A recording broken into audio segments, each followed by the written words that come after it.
DNA replication. So generally DNA controls the different activity of the cell.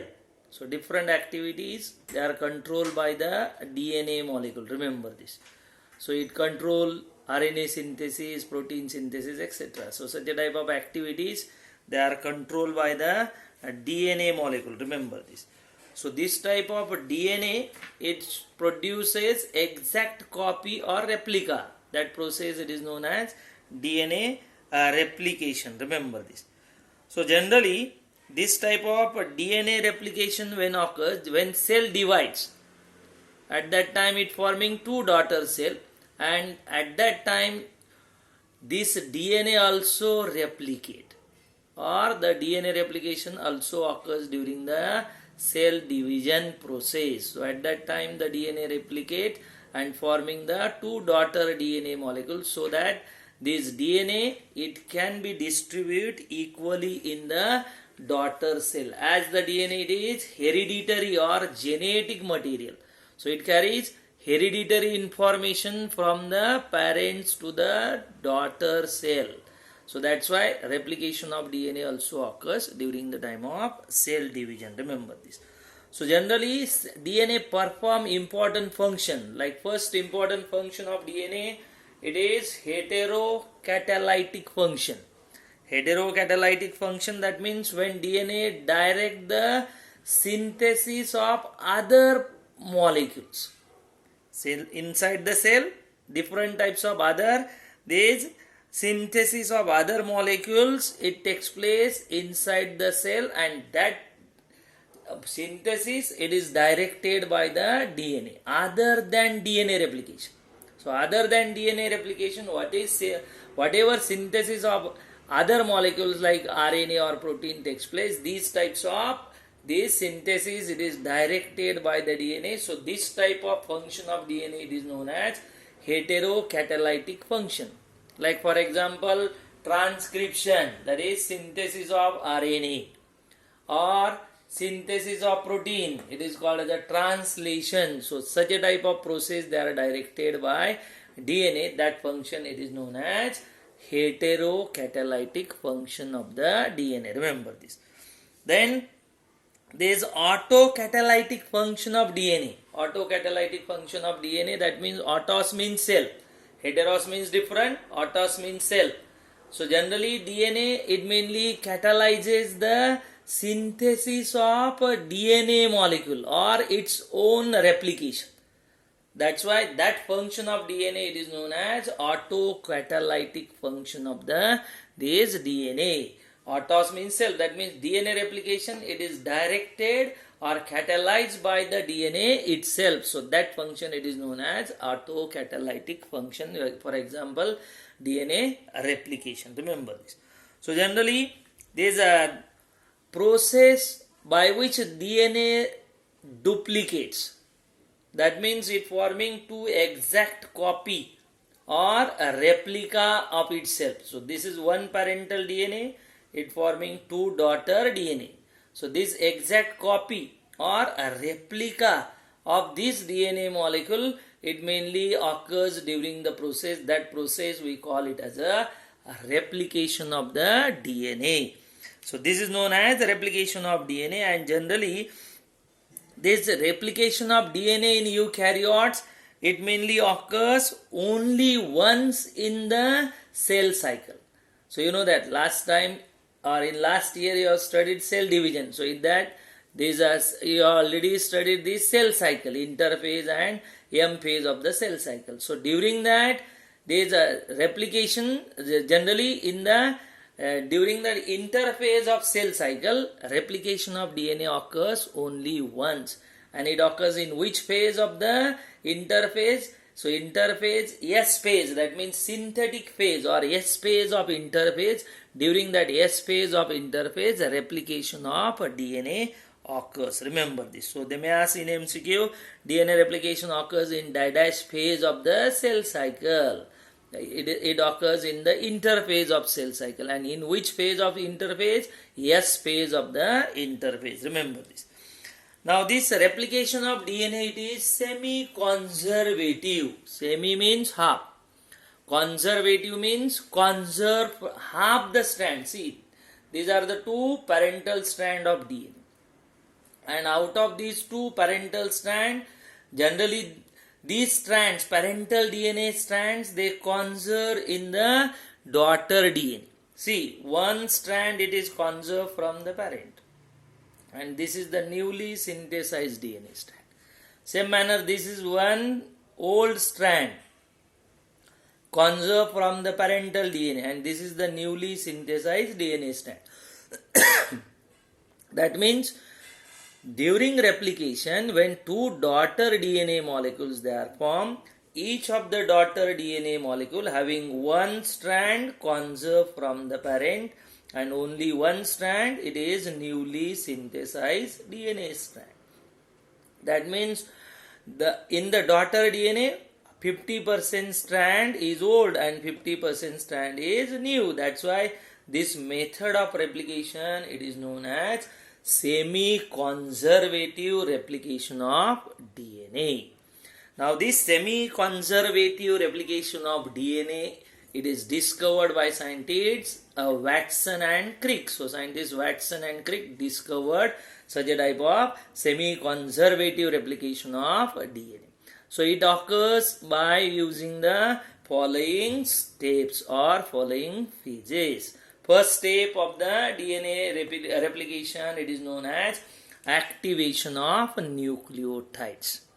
So these nucleotides, where they are present, you know that DNA, it is polymer of this nucleotide. It is nucleic acid, and it having thousands of nucleotides. Remember this. So these types of DNA nucleotides, they are present in the nucleoplasm in the inactive form, like DNA adenine monophosphate, DNA guanine monophosphate GMP, DNA thymine monophosphate, DNA cytosine monophosphate. So these are the inactive form of the nucleotide, and they get activated during the time of activation of nucleotide. And how they get activated? They get activated by using ATP. So with the help of ATP and enzyme phosphorylase, all the DNA, these nucleotides, inactive nucleotides, they get activated. For example, see, this is one example, DNA adenine monophosphate plus ATP. So it forming DNA adenine triphosphate plus AMP. That means enzyme utilize phosphorylase, here ATP molecule it is used.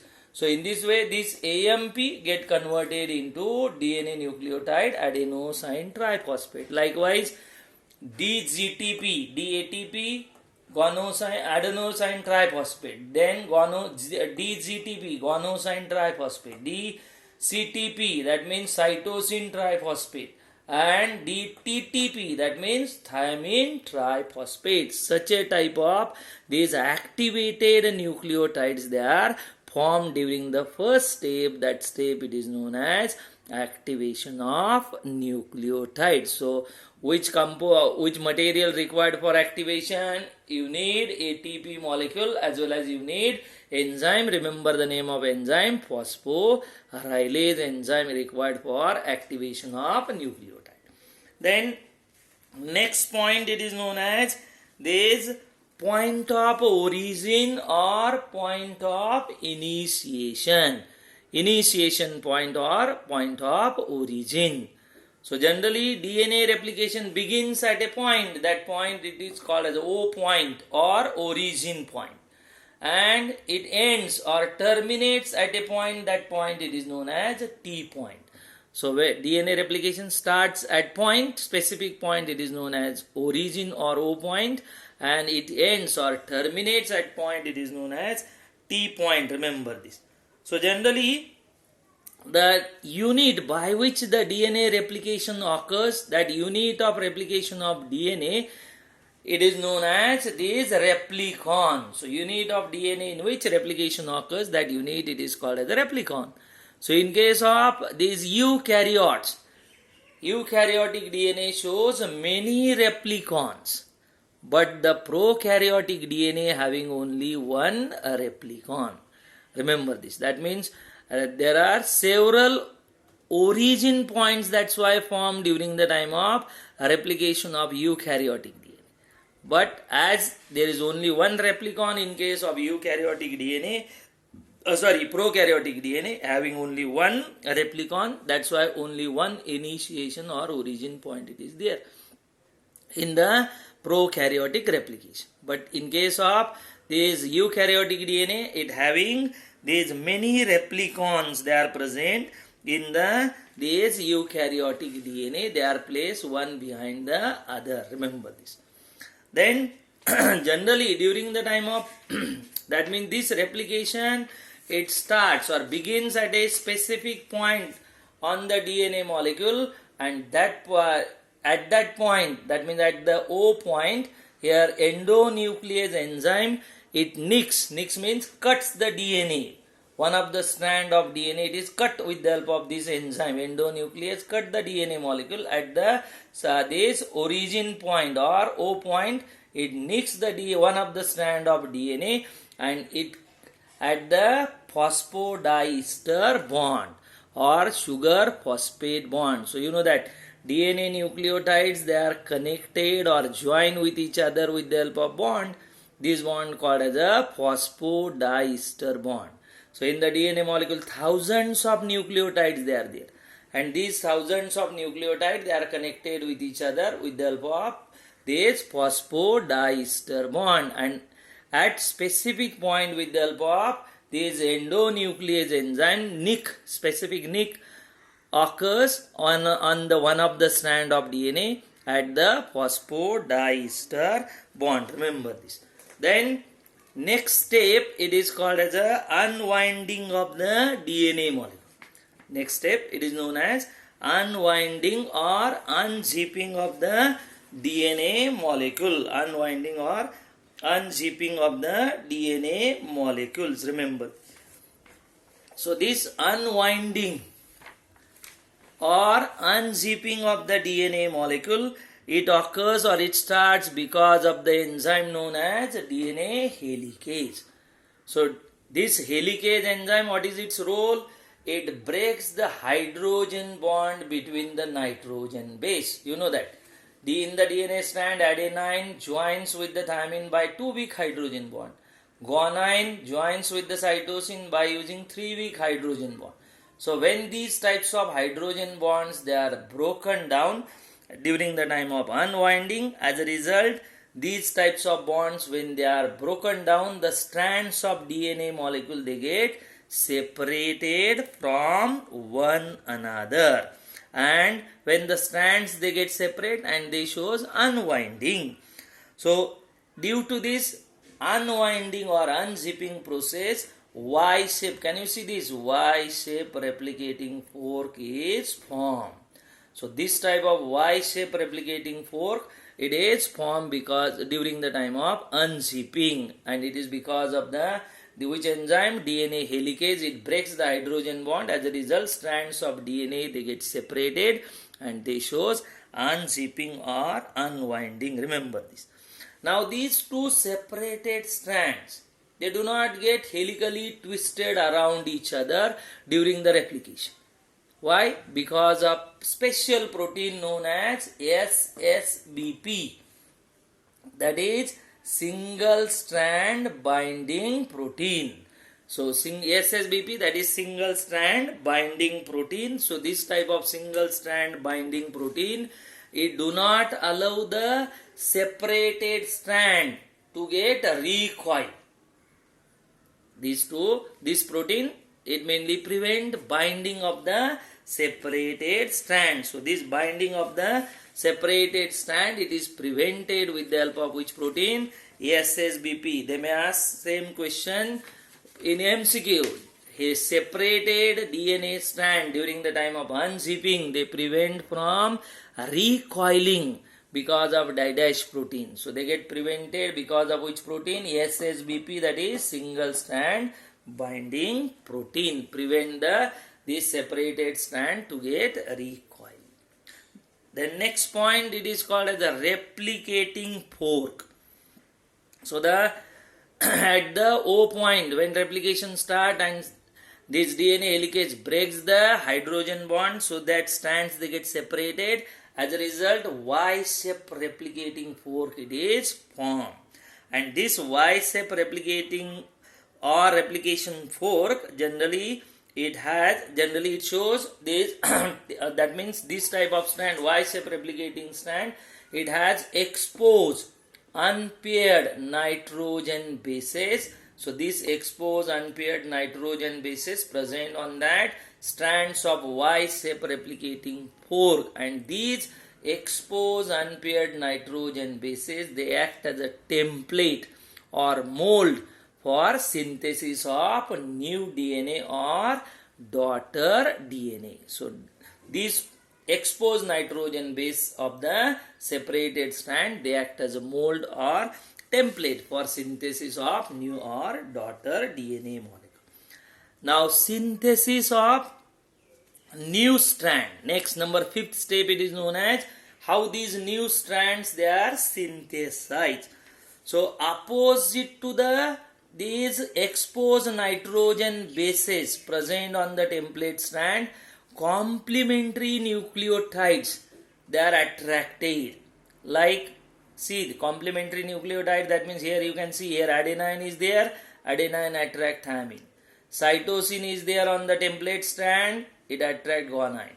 Or thymine attracting adenine, guanine attracting cytosine. Likewise, complementary nucleotides they are attracted from the nucleoplasm, and these complementary nucleotides they are attracted, or this replication or synthesis of new DNA strand, it mainly starts because of RNA primer. So due to the presence of this RNA primer molecule these types of complementary nucleotide they start attracting because of that RNA primer molecule, and it is associated with the 3' end of the template. It is that RNA primer attached to the 3' end of the template. That means this region here this RNA primer molecule is attached. Here also RNA primer molecule associated at the 3' end. And this RNA primer start replication or start synthesis of new DNA strand by attracting complementary nitrogen bases. Now these complementary nitrogen bases, they get linked to their respective sugar phosphate bond and forming the nucleotides. And then these nucleotides, they are connected and forming the new DNA strand. And remember, new DNA strand always synthesized in which direction? 5', 3'. So opposite to this old parental DNA strand, this new DNA strand is synthesized. Opposite to this another parental DNA strand, this new DNA strand it is synthesized. So in this way, synthesis of this new DNA strand, it mainly catalyzed with the help of which enzyme? DNA polymerase enzyme. And always remember that new DNA is formed in which direction? 5', 3' direction.